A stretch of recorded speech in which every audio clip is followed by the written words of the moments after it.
Bonjour, j'espère que vous allez bien.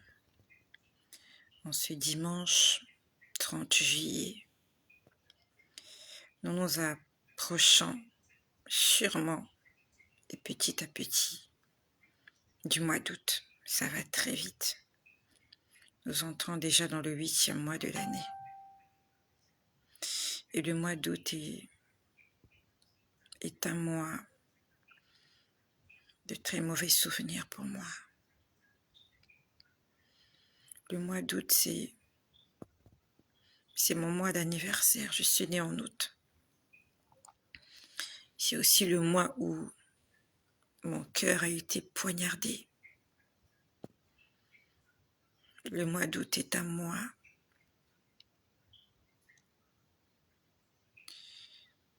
que le Seigneur nous aide. Gloire à Jésus. Gloire à Jésus-Christ pour la vie qu'il nous donne, pour la bonne santé, pour le mouvement et l'être. Gloire à Jésus parce que toute chose concourt à notre bien. Même les choses les plus désagréables que nous pouvons rencontrer et traverser. Si nous sommes accrochés au Seigneur, c'est pour sa gloire que nous passons par là. Donc je vais revenir à ce que j'étais en train de vous dire. J'ai fait un partage hier, mais c'était hier. Je vous ai expliqué comment dans la nuit du jeudi au vendredi, j'ai vu quelqu'un venir chez moi, une personne, c'était un homme, il était venu avec un lion, et malheureusement pour lui, et Dieu merci pour moi, qui n'a pas pu entrer chez moi. Et c'était une nuit très mouvementée, très mouvementée. Et je répète qu'avant que je ne voie ces choses, en fait, j'étais en train de dormir. J'étais simplement en train de dormir. Et le Seigneur m'a réveillée. Je suis allée vérifier les portes et quand je suis revenue, j'ai lu la Bible. Et voilà. Et voilà, j'ai vu toutes ces choses. Et parmi les choses que j'ai vues aussi, j'étais en train de voir une avenue. Cette avenue, je la connais très bien. C'est l'avenue de mon enfance. C'est l'avenue sur laquelle j'ai grandi. Et je voyais que dans une parcelle de cette avenue, j'avais l'impression qu'il y avait un bistrot, un bar.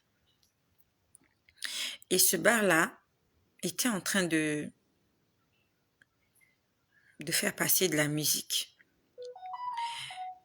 Et la chanson qui passait dans ce bar, c'est la première des chansons que j'ai enregistrées en studio. Dans un bar. Moi, je chante pour Jésus. Et dans ce bar, ils étaient en train de mettre une chanson que j'ai chantée pour la gloire de Dieu. Et ça m'avait étonnée. En fait, je vous parle des choses que je vois en esprit. J'étais étonnée que comment dans un bar, là où il y a des gens qui boivent, et il y a des gens qui pêchent, on peut mettre de la musique chrétienne. J'étais étonnée, mais en même temps, j'étais ravie de ce que ma chanson pouvait être écoutée par des païens, par des gens qui ne croient pas en Dieu. Sauf que, en écoutant la chanson était en train de passer. Et au fur et à mesure que la chanson passait, la chanson a changé de temps. Donc, c'est comme si je ne chantais plus pour Dieu, parce que la chanson en question que je chante, le premier titre que j'ai composé, la chanson dit « Sois élevé, sois adoré, sois magnifié, Dieu de bonté ». Donc, la chanson passait et c'est comme s'il y a eu une mutation. Après, c'était une chanson de deuil. une chanson de veillée. Et j'étais là, j'écoutais, je me suis dit, mais pourquoi? J'ai dit, mais j'ai jamais chanté pour la veillée de quelqu'un. J'ai jamais chanté pour une veillée mortuaire. J'ai jamais chanté pour la mort de quelqu'un. Pourquoi est-ce que ma chanson a été modifiée? Pourquoi est-ce que ma chanson a changé de thème? Quand j'ai chanté cette chanson-là, quand j'étais entrée en studio, en ce temps-là, je souriais encore. Et je suis quasiment sûre que le Seigneur veut que je continue de chanter ses louanges. Malheureusement, j'ai vu ma chanson joyeuse, rythmée, être changée en une chanson de deuil. Ma prière est que, pour ma vie et pour ta vie, que Dieu nous fasse chanter un cantique nouveau pour sa gloire. Pas un cantique de deuil. Si nous avons commencé dans la joie, nous devons continuer dans la joie et nous devons terminer dans la joie. Car cela la volonté de Dieu. Mais ils ont changé ma chanson. Ma chanson a été modifiée. Au lieu que ce soit une chanson d'adoration, au lieu que ce soit une chanson d'action de grâce, au lieu que ce soit une louange, ça a été changé en une chanson de veillée, en une chanson de deuil, en une chanson des obsèques. Que le Dieu Tout-Puissant, le Créateur du ciel et de la terre, combatte en notre faveur nos ennemis. Ils sont nombreux, nos ennemis, c'est une multitude qui s'est levée et qui se lève contre nous. Ils sont plusieurs qui veulent nous voir souffrir, pleurer, mourir, quitter cette terre comme s'ils étaient eux-mêmes éternels. Que le Seigneur ne change pas mes louanges. Que le Seigneur ne permette pas que mes louanges, mes adorations, mes actions de grâce soient changées en pleurs et en deuil. Puis après, je vois une scène. Pendant que j'étais en train d'écouter comment cette chanson avait changé, il y a un bus qui passait. J'étais sur l'avenue dans laquelle j'ai grandi. J'étais dans cette avenue-là. J'étais non loin de ma maison où j'ai grandi. C'est ma maison. Et j'étais là, debout, quelque part. Il y avait un monsieur qui m'accompagnait. Donc, je vois un bus passer. Et je ne sais pas comment ça s'est fait. On s'est retrouvés dans ce bus-là, cette personne-là et moi. Et le bus avançait. Le bus allait quelque part. Le bus avançait. Et je ne sais par quelle force je ne sais pas. Le bus ne s'est pas arrêté pour ouvrir ses portières pour qu'on entre. Mais le bus était juste en train de passer et et c'est comme si on s'est retrouvés à l'intérieur. Et on roulait. Et j'étais avec cette personne-là. Et j'avais l'impression que cette personne me disait, ta place n'est pas dans ce bus. Ta place n'est pas dans ce bus. Je vois tellement de choses. Je vois tellement de choses. Ce qui est sûr, c'est que je suis consciente que je suis dans le viseur de mes ennemis. Ils ont braqué leur radar sur moi. Ils veulent que je disparaisse de la terre. Ils en ont tous après moi. C'est vraiment par la grâce de Dieu que je continue de vivre. C'est par la grâce et par la pitié de Dieu que je suis toujours là. En temps normal, je ne serai plus là. Parce que ceux qui sont en train de manigancer contre moi, ils n'arrêtent pas. Je ne sais pas pourquoi ils font ça. Je ne sais pas. Et le bus roulait. On était nombreux dans ce bus. Et en ce mois de juillet, ça fait 2 fois que je me retrouve dans un bus. La dernière fois, je vous ai fait part. Comment je me suis retrouvée dans un bus qui partait au cimetière. Et ce bus-là était en train de faire une manœuvre dans une ruelle quelque part. On était tous conscients. J'étais consciente qu'on allait au cimetière. Le conducteur de ce bus était très crasseux. Il y avait aussi un contrôleur dans le bus. Il n'était pas propre du tout. Mais quelque part, sur un virage, on a vu comme des militaires. J'en ai déjà parlé. Et apparemment, le bus n'avait pas de papier. Il n'avait pas d'autorisation, il n'avait pas d'assurance. Leurs documents n'étaient pas complets. Et quand ils ont vu les policiers, les militaires, bon, on va dire ça comme ça, ils ont pris peur.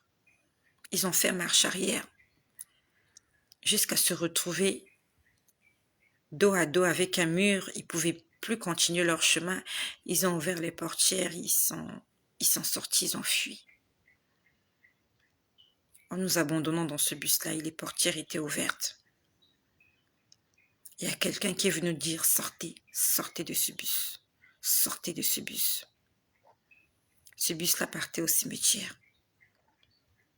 C'était en ce mois de juillet.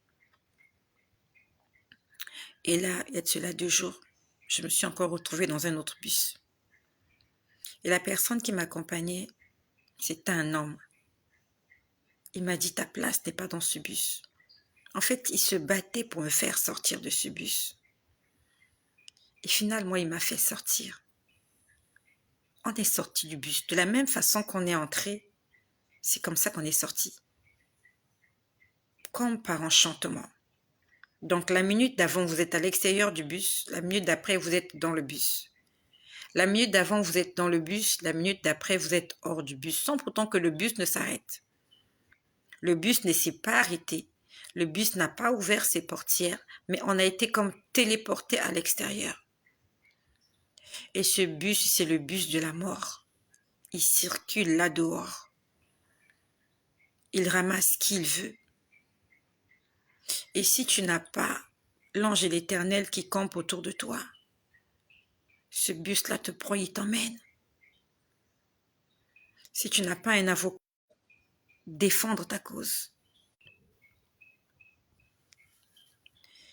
Si tu n'as pas un avocat pour défendre ta cause, ils vont t'accuser. Et ils auront eu raison sur toi. C'est difficile pour toi, comme c'est difficile pour moi. Nous passons tous des moments difficiles, la plupart d'entre nous. Je ne sais pas comment je me suis retrouvée à l'intérieur. Et je ne sais vraiment pas comment j'ai fait me retrouver à l'extérieur du bus.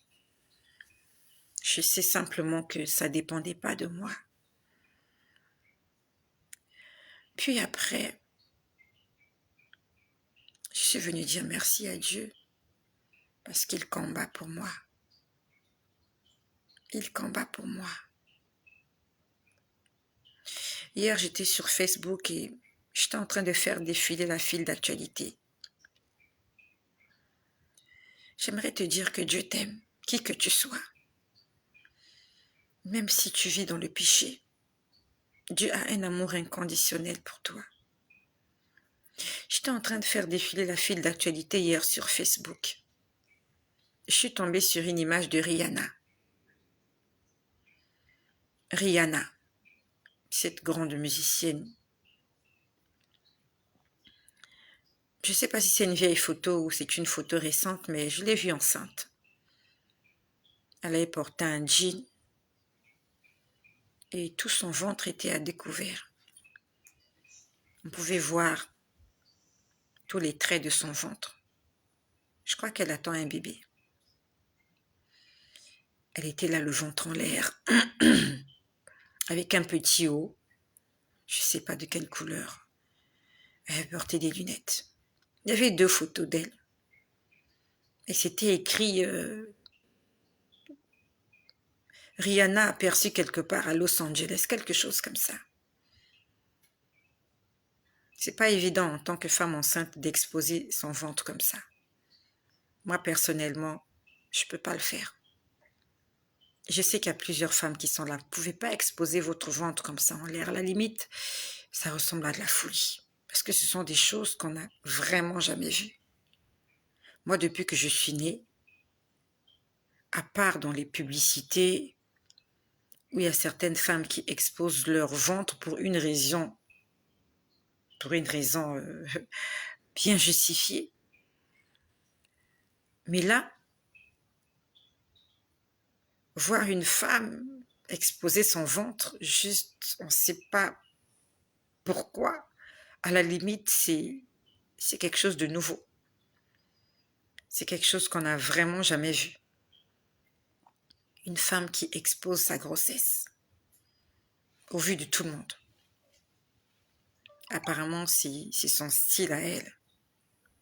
Donc, quand j'ai vu cette photo, il y a quelqu'un qui a parlé à mon oreille. Il y a quelqu'un qui m'a dit « J'aime cette femme de tout mon cœur. » En fait, je pouvais sentir l'amour que Dieu a pour Rihanna, malgré ses bêtises. Dieu aime cette femme-là. Et c'est pas la première fois. Une fois, je suis tombée sur une vidéo des homosexuels. Il y avait 2 homosexuels, 2 hommes en train de s'embrasser. Et j'ai entendu la même voix et j'ai senti la même chose. Comment il y a comme quelqu'un qui me disait « J'aime ces gens-là. Je les aime. » Et il disait « Je les comprends. Ils ont besoin d'amour. » Et c'est faute d'amour qu'ils font ce genre de choses. En fait, ils ont besoin d'être aimés. Ils sont à la recherche de l'amour parfait. Ils sont à la recherche de l'amour parfait. C'est pas moi qui l'ai dit. C'était comme quelque chose qu'on était en train de m'injecter. C'est comme une connaissance. C'est comme une révélation comme injectée. Et comme quelqu'un qui me disait, je ne les condamne pas, je les comprends. Ils ont besoin d'amour. Et ils croient qu'ils peuvent trouver l'amour auprès d'une autre personne. À la limite, ils essayent avec le sexe opposé. Quand ils ne trouvent pas l'amour avec le sexe opposé, ils entrent dans l'homosexualité. Ils sont à la recherche de l'amour. Et cette personne pouvait me dire, je les aime, ces gens-là. Il me disait, je les aime. En fait, Dieu n'a pas envie que nous puissions condamner ces gens-là. Dieu veut que nous puissions prier pour eux. On ne sait pas qu'est-ce qui les a poussés à devenir comme ça. Ce qui est sûr, c'est que lorsque Dieu les a créés, ils étaient normaux. Mais ce sont les situations de la vie. De la même façon que ça peut arriver que tu puisses voler. Parce que tu es peut-être dépassé, tu as besoin d'argent, tu es obligé de voler. Tout en connaissant les risques, mais tu as besoin de cet argent, tu as besoin de cette chose. Ou même tu es obligé de te prostituer. Pourtant, tu ne veux pas. Mais tu veux juste satisfaire une envie, un besoin. Et eux, ils ont besoin d'amour. Ils sont vides dans leur cœur. Ils sont vides. Je pouvais entendre la voix me dire, ils ont besoin d'amour. Ils font ça parce qu'ils ont besoin d'amour. Mais moi, je les aime. Ne leur jetons pas la pierre. Prions pour eux. Ça peut être ton fils aussi qui devient un homosexuel. Ça peut être ta fille. Est-ce que tu vas la jeter dans le feu? où tu vas prier pour elle. Imaginons que c'est ton petit garçon qui devient un PD, un gay. Est-ce que tu vas le poignarder ou est-ce que tu vas aller chercher des solutions pour qu'il sorte de là? Ces gens-là, ça peut être notre frère, ça peut être notre sœur, ça peut être notre mère, ça peut être notre fils, ça peut être notre fille. Prions pour eux. Ils sont vides, ils ont besoin d'amour, ils ont envie de combler un vide. Chacun d'entre nous sur terre a envie de combler un vide, sauf qu'on ne sait pas comment le combler. Et on se met à faire n'importe quoi. Donc c'est comme si Dieu me disait, prie pour les gays, ne leur jette pas la première pierre, ne les insulte pas, ne les condamne pas, ne les juge pas, mais prie pour eux, parce qu'ils sont à la recherche d'un idéal, mais ils ne le trouvent pas. Et hier, c'était avec Rihanna. Dieu m'a dit qu'il aime Rihanna de tout son cœur, malgré tout ce qu'elle fait. Dieu aime cette femme-là. Et si Dieu aime ce genre de personne qui ne veut rien savoir de Dieu, à combien plus forte raison toi et moi qui cherchons la vérité. Dieu aime Rihanna. Je pouvais le sentir. C'est comme si Dieu s'était incarné en moi. J'ai regardé son visage et il y a quelque chose qui me disait, j'aime cette femme de tout mon cœur. Et j'aimerais lui faire du bien, j'aimerais la sauver. Je l'aime. Dieu aime Rihanna. Que le Seigneur se révèle à elle comme il s'est révélé à moi. Si Dieu m'a changé, ça veut dire qu'il peut changer aussi Rihanna. Dieu peut la changer. Il faut juste qu'elle fasse une rencontre personnelle avec Jésus. Donc j'étais en train d'expliquer, je suis sortie de ce bus pour la deuxième fois du mois de juillet. Et quand je sors de ce bus, j'ai vu tellement de choses ce soir-là. Je vais sûrement me rappeler des autres détails. Je vais sûrement me rappeler, je n'ai pas noté cela.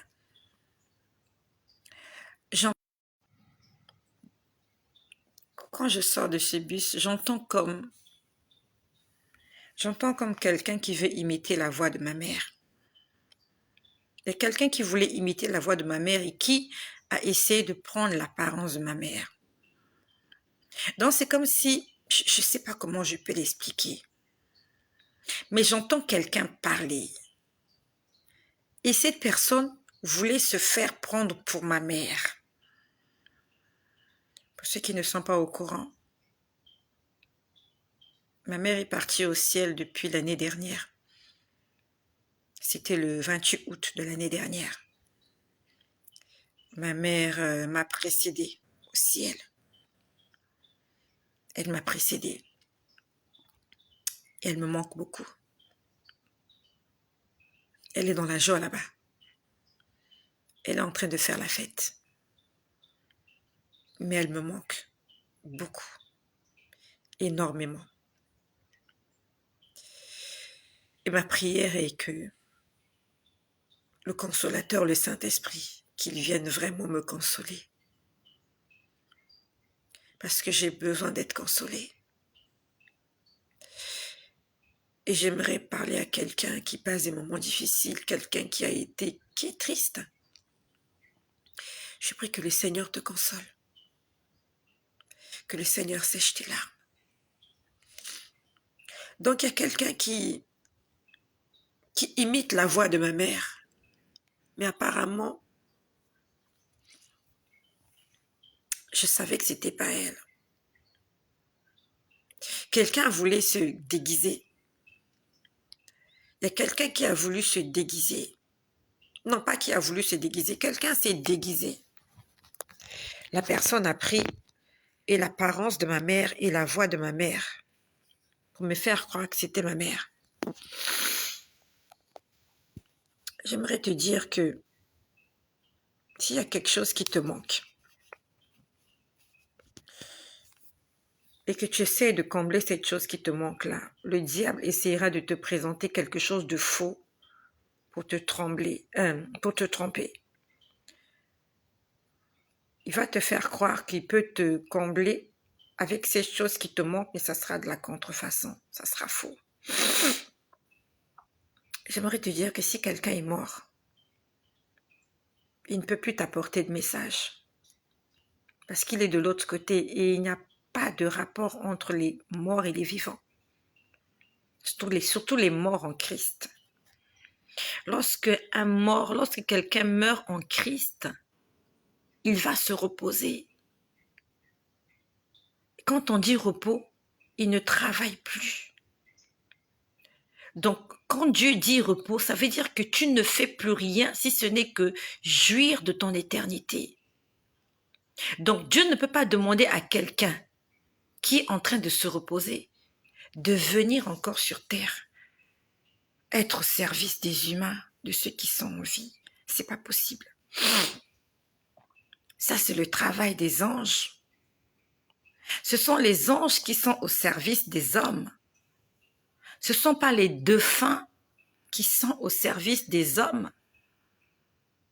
Dieu a créé les anges, une catégorie d'anges pour l'adorer et une catégorie d'anges pour être à son service et pour exercer un ministère dans la vie de ceux et de celles qui vont hériter de la vie éternelle. Donc Dieu ne peut pas aller réveiller Abraham. Pour toi, Abraham se repose. Dieu enverra un ange pour venir à ton secours. C'est le travail des anges. C'est pas le travail de ton défunt papa de venir veiller sur toi. C'est pas le travail de ta défunte mère de venir veiller sur toi, de t'apporter des messages. Nous connaissons l'histoire de Marie. Je sais pas, on parle pas des parents de Marie dans la Bible. On ne parle pas de ses parents, donc on ne sait pas trop est-ce que ses parents étaient toujours vivants. Mais ce n'est pas l'esprit d'un défunt qui était venu apporter la bonne nouvelle à Marie. Dieu avait envoyé un ange. Lorsque Dieu s'est révélé à Zacharie, ce n'était pas un défunt, c'était un ange. Lorsque Dieu s'est révélé à Moïse, lorsque Dieu s'est révélé à Joseph, lorsque Dieu s'est révélé à Daniel, c'était pas un mort, c'était pas des morts qui l'envoyaient, c'était des anges qui l'envoyaient. Plusieurs personnes me parleront, oui, avec l'histoire de Saül, le premier roi d'Israël. Mais c'est pas Dieu qui avait demandé à Saül d'aller invoquer les morts. C'est Saül lui-même qui était allé voir cette femme qui invoquait les morts afin qu'il puisse appeler l'esprit de Samuel. C'était lui-même. Au lieu d'aller invoquer Dieu, il allait invoquer les devins pour réveiller les morts, raison pour laquelle Dieu l'a frappé. En dehors de Saül, dans la Bible, aucun mort n'est venu apporter un message à qui que ce soit, à part Jésus, qui était ressuscité. Il est revenu, il a continué d'enseigner, il a continué de faire des miracles. C'est un homme ressuscité. Élie est parti au ciel, il est monté au ciel. Élie n'est jamais revenu donner un message quelconque à Élisée. Donc il y a quelqu'un qui a voulu prendre l'apparence de ma mère et qui a voulu imiter sa voix, sauf que je savais que c'était pas elle. Et je voyais cette personne-là me parler. À la limite, cette personne-là m'a tiré vers elle. Parce que ma mère me manque. Elle me manque vraiment. Et ce que le diable fait, ce que mes ennemis font, c'est qu'ils veulent utiliser le visage de ma mère, son apparence, pour me tendre un piège. Sauf que je savais que c'était pas elle. Et je vois une personne en train de me parler. Une personne qui s'est fait qui se faisait, en fait, comment on dit ça? Qui se faisait prendre pour elle, voilà. Et la personne me dit, ici, je suis bien, tout le monde est bien ici. Tu vois, tous ces gens-là qui sont morts, ils sont tous ici. On est tous ici et on est bien. Ça, c'est la personne qui parlait. Et pendant qu'elle est en train de parler, je peux voir que pendant qu'elle parle, il y a des gens qui sont en train de mourir sur la terre et qui sont en train d'arriver dans cet endroit. Donc pendant qu'elle parle, c'est comme si elle est dans un rang. Il y avait comme un rang, R-A-N-G. Il y avait comme un rang qui, en fait, qui n'a pas de fin. C'est un rang qui n'a pas de fin. Dans ce rang-là, les gens se mettent sur ce rang-là de façon, je ne sais pas comment je peux expliquer. Les gens rejoignent ce rang-là. Je ne sais pas, j'ai du mal à expliquer ça. C'est comme une longue file de personnes. Quand je dis une file, F-I-L, une file de personnes, c'est un rang de personnes. Voilà, des gens en rang. En rang, ça veut dire les uns derrière les autres. C'est comme s'ils faisaient la queue. Comme au supermarché, comme à la boulangerie, comme à la préfecture lorsque tu vas pour régulariser tes papiers. Comme ou par exemple aussi, où est-ce qu'on fait la queue? À l'ambassade, quand tu vas chercher le visa. Et les gens étaient là, ils faisaient la queue. Et je voyais cette file à perte de vue. Elle était longue, cette file. Et les gens ne faisaient que rejoindre ce rang-là. Et j'étais consciente que les gens qui s'ajoutaient dans le rang, ce sont des gens qui venaient de mourir parce que la personne qui me parlait, donc cette personne-là, la personne qui me parlait se trouvait là où il y a des morts. Donc ça veut dire que tout ce qui arrivait là, c'était des gens qui venaient de mourir. Ils s'ajoutaient dans les rangs. Et ça n'en finissait pas. Ça n'en finissait pas. Et quand la personne m'a dit qu'on est bien ici, que tous ceux qui sont morts sont ici, on est tous bien, on s'est retrouvés, j'ai dit ça, c'est pas le paradis. Parce que la majorité des gens qui meurent ne vont pas au ciel. C'est pas moi qui l'ai dit. C'est la Bible qui le dit. La Bible le dit. Que la lumière est venue dans le monde et le monde ne l'a pas reçue. Parce qu'ils vivent dans les ténèbres et qu'ils aiment vivre dans les ténèbres. Il est venu chez les siens et les siens ne l'ont pas reçu. La Bible nous parle des paraboles de la sémence. Quand on jette les sémences, celles qui tombent sur les pierres rocailleuses, celles qui tombent dans des endroits arides, il n'y a qu'une qui porte une sémence. Il n'y a qu'une sémence qui germe et qui porte du fruit. Donc lorsque la personne m'a dit que nous sommes bien ici, que tu vois même tous ces gens qui arrivent là, et la personne me disait même tous ceux qui sont morts là, en fait c'est comme si la personne voulait me dire tous ceux qui nous ont précédés, ils sont ici, nous sommes bien. J'ai dit ça c'est faux. C'est faux. Parce que moi-même, dans des ravissements, quand je dis des ravissements, si tu as envie de croire à ce que je dis, tu peux croire. Si tu n'as pas envie de croire, ne crois pas. C'est pas ça qui t'amènera au ciel. Plusieurs fois, le Seigneur est venu me prendre en esprit pour me montrer des choses célestes. Et je crois que je me suis retrouvée 2 ou 3 fois au ciel. Si tu as envie de croire en cela, tu peux croire. Si tu n'as pas envie de croire, ne crois pas. C'est pas la peine de faire des mauvais commentaires. Cette chaîne, c'est la chaîne de mon témoignage. Et tout ce que je dirai ici, un jour je rendrai compte à Dieu de ce que j'aurais dit de vrai et de faux. Et sur tout ce que j'aurais dit de faux, je serai jugé, je serai réprimandé, je serai condamné. Donc ne me jette pas la première pierre. Je pèse mes mots quand je parle ici. 2 ou 3 fois, je me suis retrouvée au ciel. Et à l'instant T, quand j'étais là, j'ai vu maximum 3 personnes arriver. Pourtant, par minute, des milliers de personnes meurent par minute à travers le monde entier.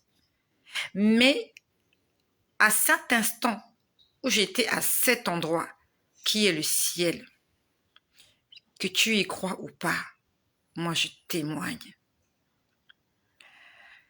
Ce jour-là, je me rappelle, je voyais un rideau. J'étais au ciel, j'étais accompagnée par 2 anges.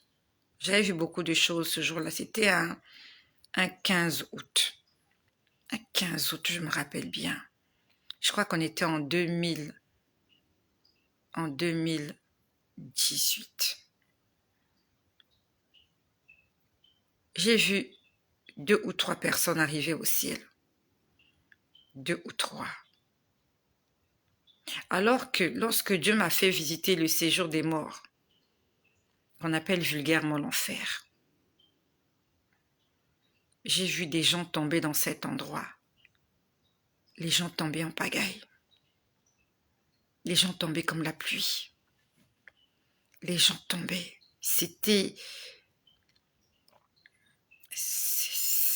Et ils tombaient avec un bruit assourdissant. Donc quand cette personne-là m'a dit que nous sommes bien ici, tout le monde est ici, je me suis dit, ça c'est faux. J'ai dit, ça c'est... Le Seigneur va encore m'enseigner sur la vérité et sur la réalité. Ce que cette personne-là m'a dit, c'est faux. Parce que je sais ce que Dieu m'a montré. Et cette personne-là, c'était pas Dieu. C'est quelqu'un qui a voulu usurper l'identité de ma mère qui se repose. En fait, la personne était comme en train de m'attirer. Comme me dire, tu peux mourir, tu peux nous rejoindre, t'inquiète pas, ici on fait la fête. Ici on est bien. Sauf qu'à l'intérieur de moi, je sais que c'était du mensonge. Je suis sûre que Dieu a envie de me dire que j'ai le choix de mourir ou de vivre longtemps. Parce que si l'esprit de mort commence à négocier avec moi, ça veut dire qu'il n'arrive pas à m'atteindre. Donc, ils sont en train d'essayer de me pousser à accepter la mort, à appeler la mort, à ouvrir la porte. Ils sont en train d'essayer de me séduire pour que je m'en aille.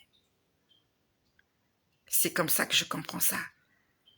Parce que je n'arrive pas à m'expliquer comment quelqu'un qui est dans le séjour des morts commence à me faire la publicité du séjour des morts pour me dire qu'on est bien ici. En fait, c'est comme s'il voulait me dire, mais tu peux venir, pourquoi tu as peur?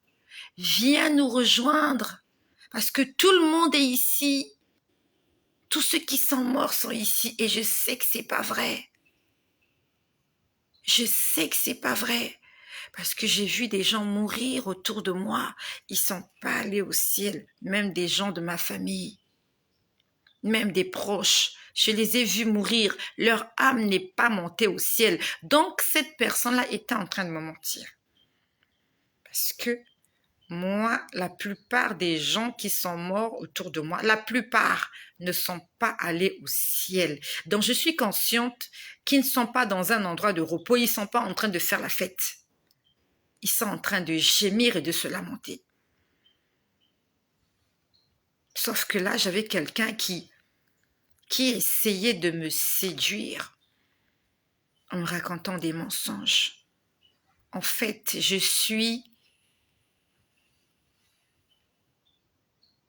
c'est comme si Dieu veut me dire, la vie et la mort se trouvent entre tes mains. Si tu choisis de vivre, tu vas vivre.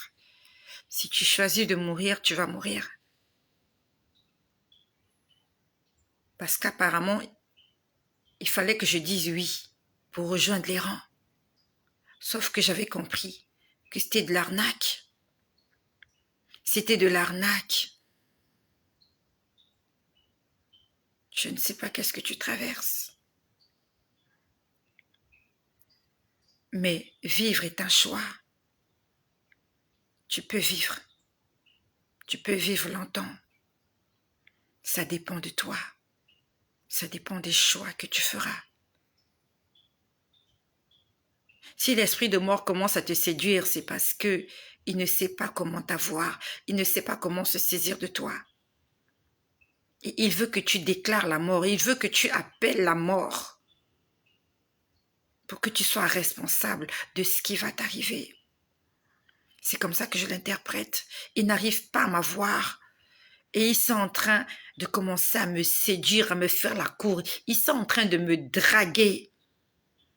Comme un homme fait la cour à une femme pour que tu lui dises oui.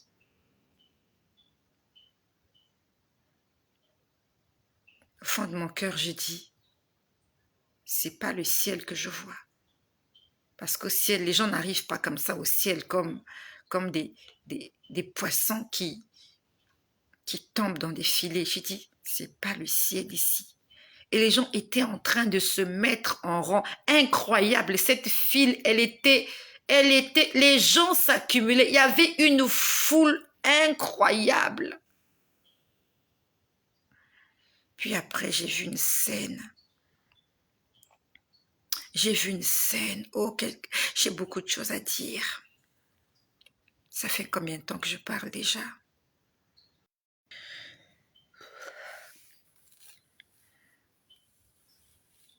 J'ai beaucoup de choses à dire. Mais je n'ai pas envie d'être longue. Parce que lorsqu'on parle trop, il y a des choses qui nous échappent. Pour celui qui écoute, il y a des choses qui lui échappent. Ça fait 42 minutes. Merci, Jenny. Merci. 42 minutes, c'est beaucoup. Ce soir-là, j'ai vu beaucoup de choses. Je viens t'exhorter à prier le Seigneur. Dieu va te révéler les choses cachées. Dieu va te montrer les choses cachées. Mes adversaires veulent que je meure. Je les dérange, pourtant je suis dépouillée. Je n'ai plus rien. Je n'ai plus rien. Je n'ai presque plus rien. Ça ne leur suffit pas. Le fait que je souffre, c'est pas ça qu'ils veulent. Ils veulent que je disparaisse parce que je les dérange. Et j'ai la décision de partir ou de rester. La décision me revient. Et toi aussi, tu as cette décision-là. C'est comme ça que je l'ai compris. C'est comme ça que je l'ai compris. Je peux décider. Comme je peux baisser les bras, fermer les yeux et m'en aller. Par la grâce du Seigneur, je reviendrai tout à l'heure pour continuer à vous dire ce que j'ai vu ce jour-là. J'ai vu des choses toute la nuit. Toute la nuit. Toute la nuit. Ça a commencé par quelqu'un qui est venu chez moi. Après, je me suis retrouvée dans une ruelle où j'ai grandi. Après, je me suis retrouvée dans le bus. Après, je me suis retrouvée dans cet endroit. Les gens faisaient la queue. S'il te plaît, partage ce message afin que quelqu'un sache que l'enfer est rempli de gens. Et si on t'a dit qu'en enfer, les gens font la fête, c'est du mensonge. Comme le mot l'indique, en enfer, il n'y a pas de paix. En enfer, il n'y a pas de repos. En enfer, il n'y a pas de joie. Ne te donne pas la mort, s'il te plaît. Ne te suicide pas. Ne te suicide pas, tu vas te retrouver dans cette file des gens que j'ai vus. Ils étaient là, entassés comme des sardines. Chacun attendait son tour. Chacun attendait son tour. C'était comme l'embouteillage, c'était comme un bouchon, c'était comme une bousculade. Et je suis sûre, vu leur attitude, ils ne savaient pas là où ils partaient. Et c'est pas la première fois que je vois ça. La lumière était allumée, mais c'était un semblant de lumière. C'était du fake. Satan est un menteur. En enfer, il n'y a pas la lumière. En enfer, il n'y a pas de lumière, il n'y a pas d'électricité. En enfer, il n'y a pas de prise électrique. En enfer, il n'y a pas de lampe, il n'y a pas d'ampoule en enfer. En enfer, c'est noir, c'est sombre, c'est obscur, c'est chaud et c'est brûlant. Ne souhaite pas ta mort sans avoir donné ta vie à Jésus. L'esprit de mort va essayer de te séduire pour te faire croire que de l'autre côté, tu seras plus heureuse qu'ici. C'est faux. C'est faux. De l'autre côté, si tu t'es pas confessé, si tu n'as pas demandé pardon pour tes péchés, de l'autre côté, ça n'a pas de nom, c'est l'abîme. Malheureusement, tu ne reviendras pas pour corriger les erreurs que tu as commises sur cette terre. Ne meurs pas sans te confesser, s'il te plaît. Il y a un Dieu qui est vivant. Il y a un Dieu qui pardonne. S'il arrive à aimer des homosexuels, des gays, des pédés, s'il arrive à aimer Rihanna, ça veut dire qu'il t'aime aussi. Parce que je suis sûre que tu n'as pas fait un pacte avec le diable comme toutes ces célébrités-là. Tu n'as pas donné tes organes à Satan. Tu n'as pas pactisé avec Satan. Et tous ces gens-là qui ont